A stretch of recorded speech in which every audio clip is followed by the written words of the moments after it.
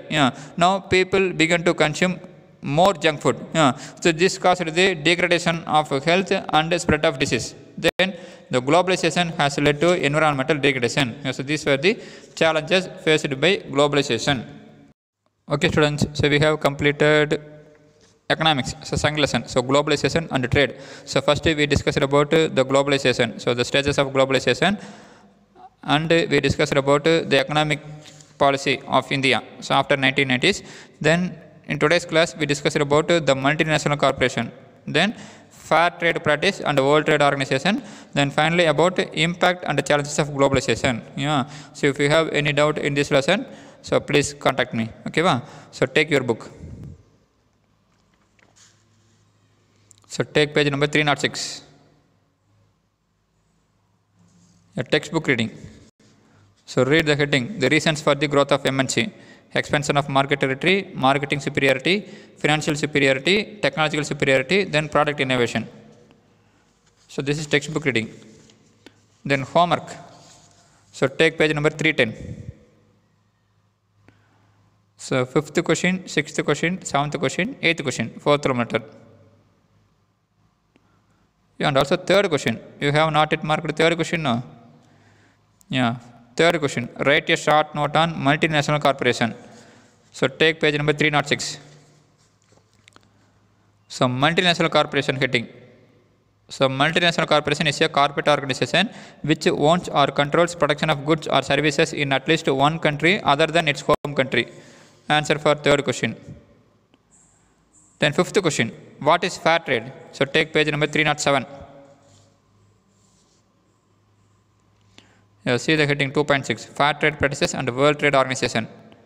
In that, the first paragraph, fair trade is a way of doing business that ultimately aims to keep small farmers an active part of the world marketplace and aims to empower consumers to make purchases that support their values.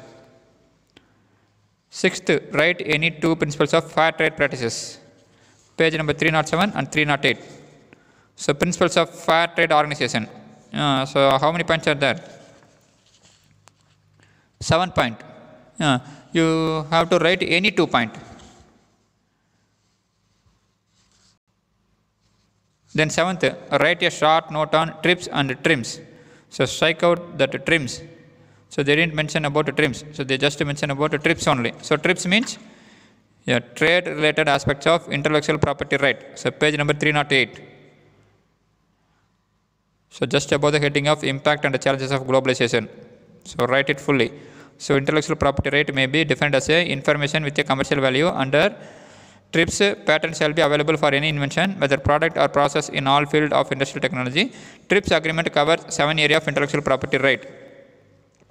Then 8th, write any 2 positive impact of globalization. Page number 308 and 309.